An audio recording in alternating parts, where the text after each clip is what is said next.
영국에서 감리교를 시작했고 또 찬송가도 많이 지었던 존 웨슬레 목사님 이름 들어보셨죠? 이 목사님이 어느 날 부흥회를 인도하고 있는데 어떤 여자분이 찾아와서 이렇게 물었어요. 목사님이 만약 한 달 후에 돌아가신다면 그때까지 뭘 하시겠습니까? 이런 질문을 했는데 목사님이 어떻게 대답했을 것 같습니까? 이렇게 대답을 했어요.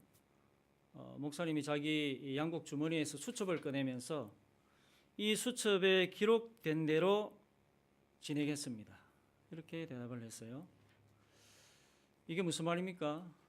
이거는 그냥 지금까지 살아오던 그냥 평상시 모습 그대로 살겠다 하는 거죠.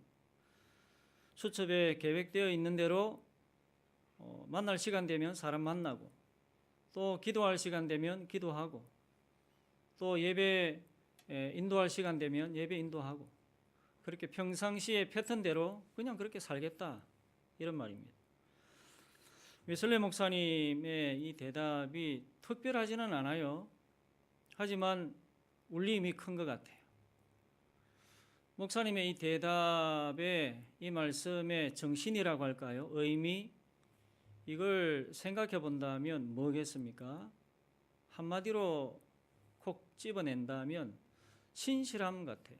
세상이 다 변해도 요동해도 끊임없이 하던 일을 계속해 나가는 그런 신실함. 오늘 본문에 나오는 이 세례 요한이 바로 이런 사람이었어요. 세례 요한은 첫째 사명에 있어서 신실한 사람이었습니다. 자기가 맡은 일을 하는 데 있어서 신실한 사람. 우리가 교회에 오면 많이 듣는 말 중에 하나가 사명이라는 말이에요. 이 사명이라는 말이 좀 어렵고 무겁게 느껴지죠. 그런데 성경을 알고 보면 이 성경 전체가 사명이라는 이야기로 가득 차 있어요. 그래서 굉장히 중요한 말인데 하나님이 이스라엘에게 구약 이스라엘에게 사명을 주셨어요. 굉장히 큰 사명을 주셨습니다. 무슨 사명을 주셨는가? 거룩한 제사장 나라가 되는 사명. 이 개념이 굉장히 중요합니다. 거룩한 제사장 나라. 거룩한 제사장 나라가 되는 사명. 이 사명을 주셨는데 이스라엘이 출애굽을 하고 시내산 아래 다 모였을 때 그때 그 자리에서 주셨어요. 출애굽기 19장 5절 6절에 보면 너희가 내 말을 잘 듣고 내 언약을 지키면 너희는 모든 민족 중에서 내 소유가 되겠고 너희가 내게 대하여 제사장 나라가 되며 제사장 나라라는 말이 나오죠.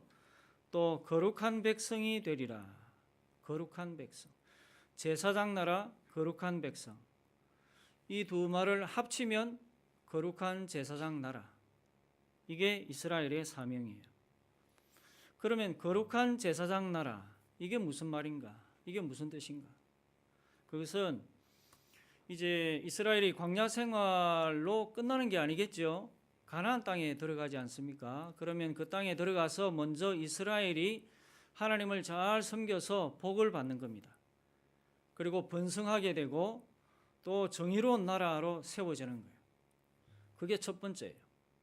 그러면은 이스라엘 주위에 있던 많은 나라들이 그 이스라엘을 보고 어떻게 생각하겠습니까?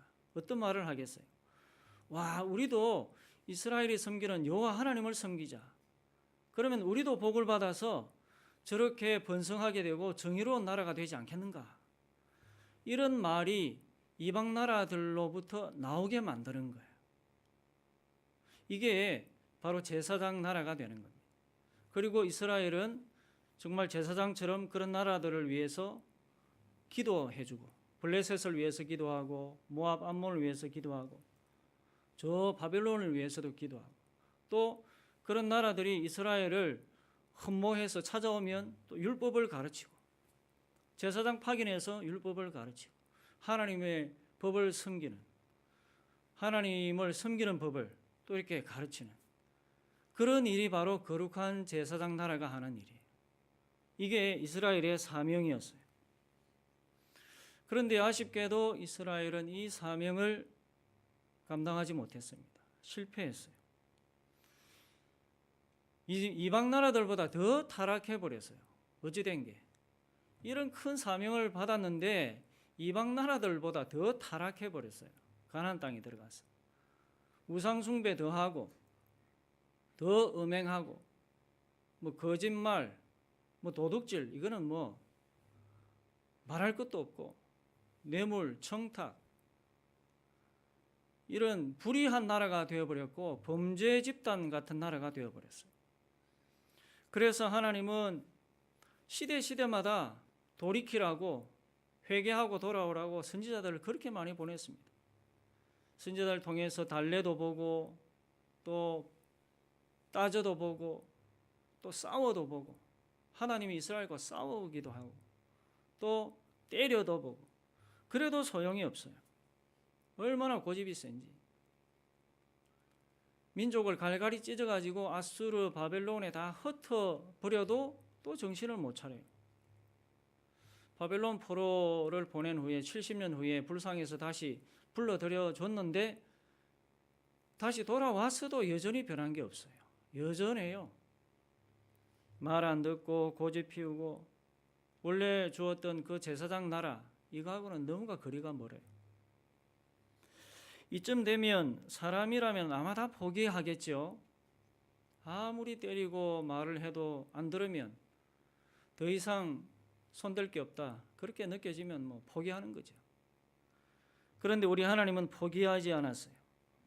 한번 택한 이스라엘, 이 나라를 기필코 제사장, 거룩한 제사장 나라로 만들기 위해서 그분이 오신 거예요. 그분이 누굽니까? 예수님이죠. 예수님이 바로 이 일을 위해서 오신 거예요. 이런 사명을 안고 오신 예수님을 돕기 위해서 예수님보다 조금 일찍 와서 또 자기가 맡은 사명을 감당하는 사람이 바로 세례 요한이에요.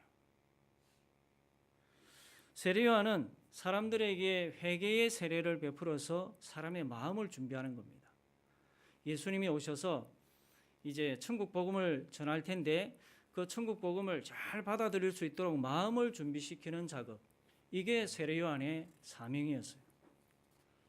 23절에 보면 물이 많은 곳에서 사람들에게 세례 요한이 세례를 주었다, 그렇게 말하죠. 이것은 그만큼 사람들이 많이 몰려왔다는 거죠. 사람들이 많이 몰려오니까 많은 물이 필요했던 겁니다. 이것은 세례 요한이 자기의 사명을 잘 감당했고 또 그 사명에 집중했다, 이런 뜻이죠. 24절에도 보면 이때 요한은 아직 옥에 갇히지 않을 때였다, 그렇게 말합니다. 요한이 언제 감옥에 들어가게 됩니까? 나중에 들어가게 되지요. 헤롯 안디바라는 이 헤롯 왕이 자기 동생 헤롯 빌립 왕의 아내를 빼앗아요. 그 헤로디아라는 여자를 아마 마음에 들었던가 봐요. 강제로 뺏어가지고 자기 아내로 삼습니다. 그런데 이것을 지적하는 사람이 없어요. 책망하는 사람이 없어요. 이 헤롯의 심기를 잘못 건드리면 다 죽게 되니까. 그런데 이게 잘못됐다고 지적하고 책망을 했는데 그게 미움을 받아서 세례 요한이 감옥에 들어가게 되죠. 그리고 결국 순교하게 됩니다. 그때까지는, 이렇게 감옥에 들어갈 때까지는 세례 요한이 자기의 사명을 결코 놓지 않았다 하는 거예요. 하나님이 세례 요한에게 죽음의 사인을 보낼 때까지 자기의 사명을 끝까지 감당하는 사람이었다. 여러분, 우리에게도 사명이 있어요. 하나님이 우리에게도 사명을 주셨어요. 교회를 세워가는 사명. 이 교회는 예수님이 세우신 거룩한 제사장 나라예요. 이 땅에 세우신. 예수님이 이 땅에 세우신 거룩한 제사장 나라가 뭐냐? 그게 바로 교회입니다. 하나님은 교회를 통해서 복음을 전파하세요. 또 교회를 통해서 택한 자들을 구원하시고 이 세상을 변화시켜 가시죠. 그렇기 때문에 우리는 교회를 굉장히 크게 봐야 합니다. 교회를 보는 눈이 활짝 열려야 되고 그 눈이 굉장히 커야 돼요. 우리 눈에 볼 때는 교회가 굉장히 작죠. 작고 미약하고 힘도 없고 뭐 사람들 흩어버리면 없어질 것 같고 훅 불어버리면 날아갈 것 같고 또 이 세상에서 일어나는 그런 좋지 못한 일들도 종종 일어나기 때문에 사람들의 지탄도 받고 우리 보기에는 그래요. 그럼에도 불구하고 교회, 이 교회는 엄연히 주님의 몸이요 하나님의 나라라는 사실, 또 무엇보다 거룩한 제사장 나라라는 사실, 이것을 우리는 결코 잊지 말아야 합니다. 그래서 우리는 우리 주나임 교회를 힘을 다해 세워가야 돼요. 이게 우리의 사명입니다. 우리 주나임 교회가 바로 이 지역에 세워진 하나님의 나라, 거룩한 제사장 나라예요. 그래서 우리도 세례요한처럼 우리의 사명을 끝까지 잘 감당하는 신실한 자들이 다 되기를 축복합니다. 두 번째로 세례요한은 말에 있어서 신실한 사람이었어요. 말을 바꾸지 않았습니다. 자기가 한 말을 중간에 바꾸지 않았어요.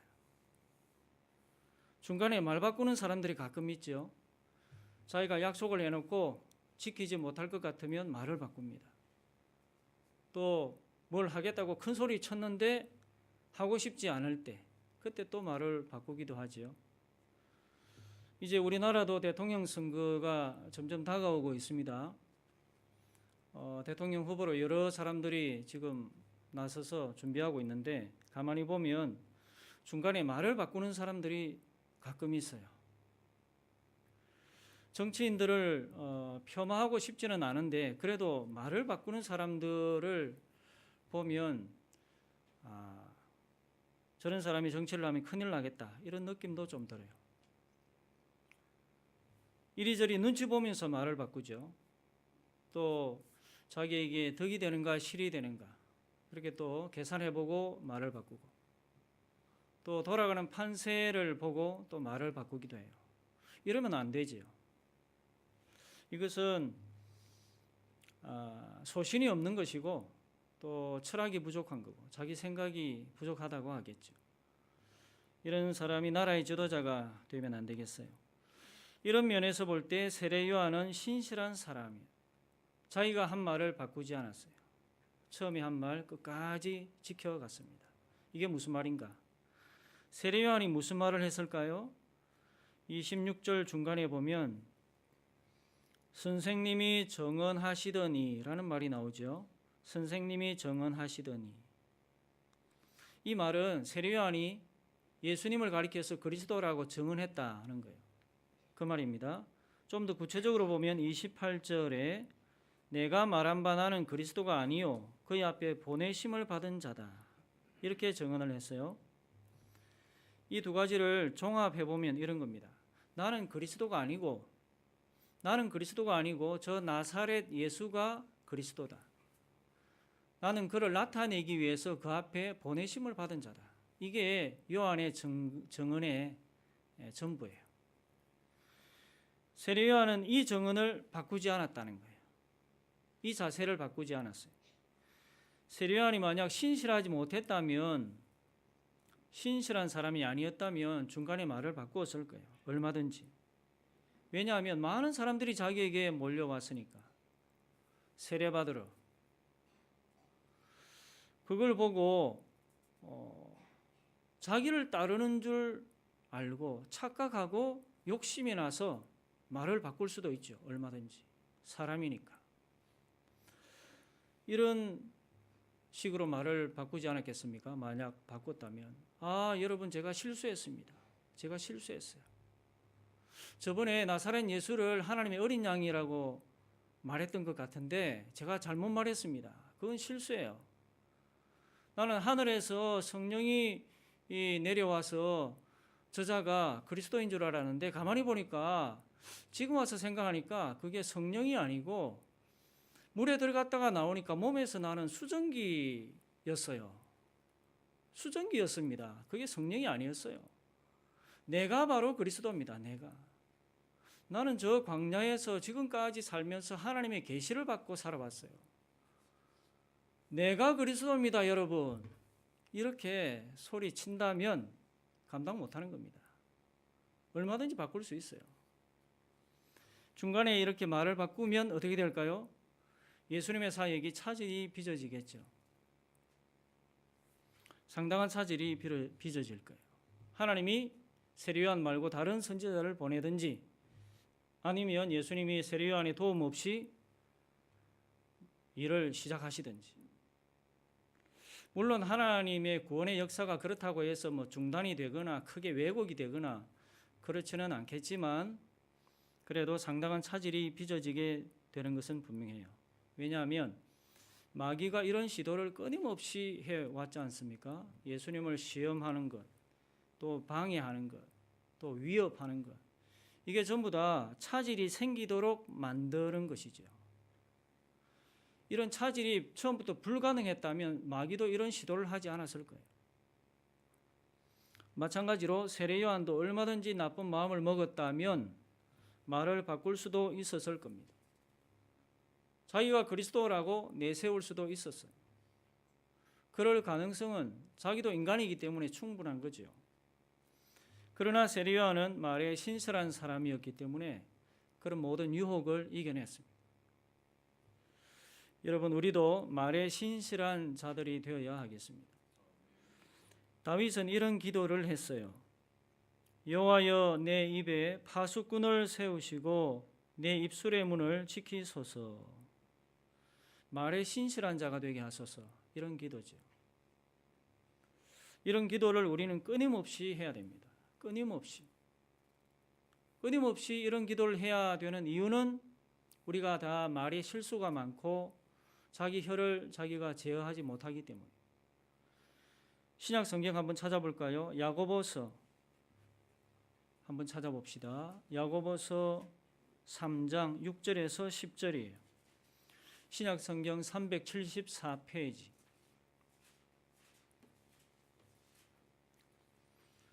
신약 성경 374페이지 야고보서 3장 6절에서 10절.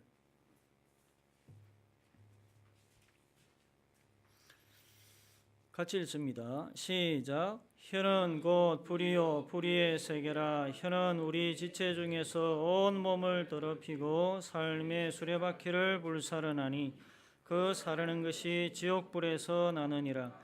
여러 종류의 짐승과 새와 벌레와 바다의 생물은 다 사람이 길들일 수 있고 길들여 왔거니와 혀는 능히 길들일 사람이 없나니 쉬지 아니하는 악이요 죽이는 독이 가득한 것이라. 이것으로 우리가 주 아버지를 찬송하고 또 이것으로 하나님의 형상대로 지음을 받은 사람을 저주하나니 한 입에서 찬송과 저주가 나오는도다. 내 형제들아, 이것이 마땅하지 아니함이라. 아멘. 한 입에서 찬송과 저주가 나오는 것, 이것이 마땅하지 않기 때문에 우리는 기도를 계속해야 됩니다. 하나님이 도와주지 않으면 우리는 말에 신실할 수 없습니다. 하나님의 도우심을 받아서 우리도 세례요한처럼 말에 신실한 자들이 되기를 바랍니다. 세 번째는 이 세례요한은 기쁨에 있어서 신실한 사람이었어요. 기쁨에 있어서도 신실한 사람. 예수님을 기뻐하는 일에 있어서 신실했습니다. 세례요한은 예수님이 높아지는 걸 그렇게 기뻐했어요. 29절 30절 같이 한번 오늘 본문 읽어봅니다. 29절 30절 시작. 신부를 취하는 자는 신랑이나 서서 신랑의 음성을 듣는 친구가 크게 기뻐하나니 나는 이러한 기쁨으로 충만하였노라. 그는 흥하여야 하겠고 나는 쉬하여야 하리라 하니라. 아멘. 여기에 보면 비유를 하고 있습니다. 이스라엘을 신부로 비유하지요. 또 예수님을 신랑으로 비유하고 세례요한 자신은 예수님의 친구로 비유해요. 그러면서 자기에게는 기쁨이 충만하다. 그렇게 말합니다. 자기에게는 기쁨이 충만하다. 자기가 신부 이스라엘을 취하는 것도 아닌데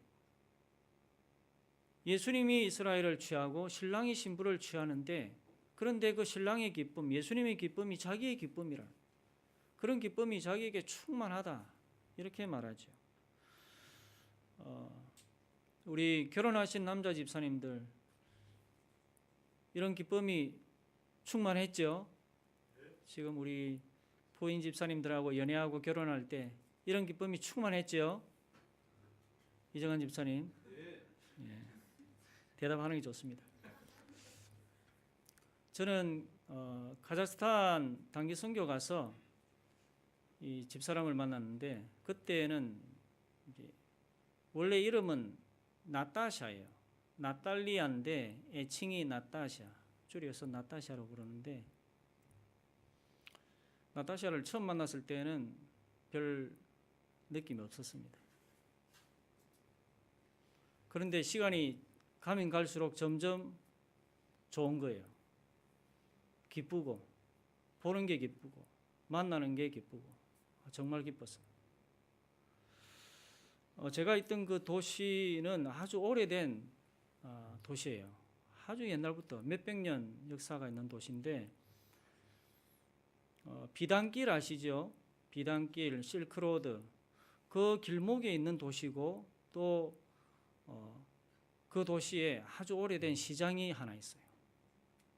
아주 오래된 시장. 그 시장이 장마당 같이 생겼어요.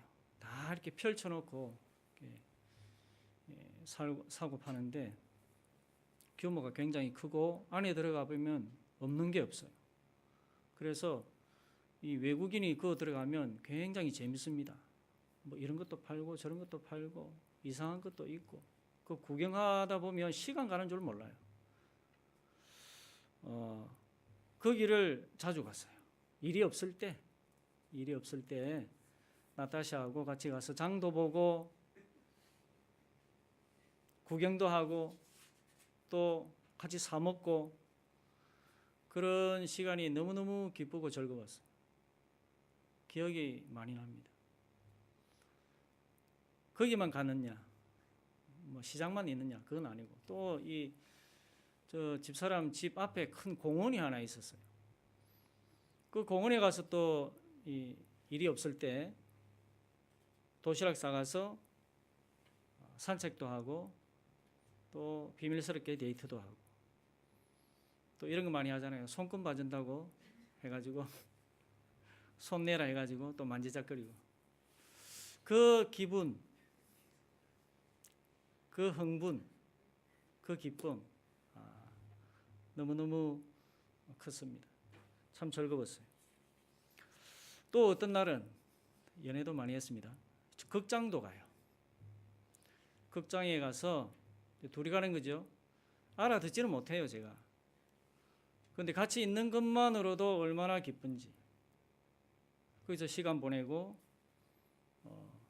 또 데이트도 하고 맛있는 것도 먹고 그 즐거움이 참 컸습니다. 그런 은혜로운 단기 선교를 마치고 돌아왔죠. 그리고 손꼽아 3년을 기다린 후에 결혼을 했어요. 한 영혼을 구원하는 그 기쁨이 이렇게 큰지 몰랐습니다. 그래서 오늘 본문에서 말하는 이 신부를 취하는 신랑의 기쁨, 신부를 취하는 신랑의 기쁨, 사랑하는 사람을 만나는 그 기쁨, 이거 충분히 공감이 가고 이해가 돼요. 이 기쁨이 세례요한에게 충만했다. 저는 공감이 갑니다. 이 기쁨이 어느 정도의 기쁨이다. 어느 정도는 이해가 가요. 그런데 세례요한이 이런 말까지 해요. 그냥 마음으로 기뻐한 정도가 아니고 입으로 말을 뱉어내요. 그게 마지막 말인데 그는 흥하여야 하겠고 나는 쇠하여야 하리라. 그는 흥하여야 하겠고 나는 쇠하여야 하리라. 이 말을 가만히 보면 세례요한이 지금 단순히 미래에 이렇게 될 것이다, 이렇게 될 것 같다, 이런 식으로 이런 뜻으로 말하는 게 아니라는 거예요. 그는 흥하게 될 것이고 나는 쇠하게 될 것이다. 이런 말이 아니에요. 그는 흥하게 될 것 같고 나는 흥하게 될 것 같다. 나는 쇠하게 될 것 같다. 이런 추측이나 짐작을 말하는 게 아니라는 거죠. 어떻게 말합니까? 그는 흥하여야 하겠고 나는 쇠하여야 하리라. 하겠고 하리라. 다시 말하면 반드시 그렇게 되어야 하겠고 반드시 그렇게 되어야 하리라. 강한 의지를 보이고 있습니다. 예수님은 반드시 흥해야 하겠고 나는 반드시 쇠해야 하겠다. 예수님을 얼마나 기뻐했으면 이런 말까지 할까요? 그 친구를 기뻐하는 그 기쁨이 얼마나 컸으면 이렇게까지 말하겠습니까? 이런 기쁨이 우리에게도 있기를 바랍니다. 말씀을 맺습니다. 세례 요한은 신실한 사람, 사명에 있어서 또 말에 있어서 그리고 기쁨에 있어서 참으로 신실한 하나님의 종이었습니다. 우리도 신실한 하나님의 백성들 다 될 수 있기를 주님의 이름으로 축복합니다.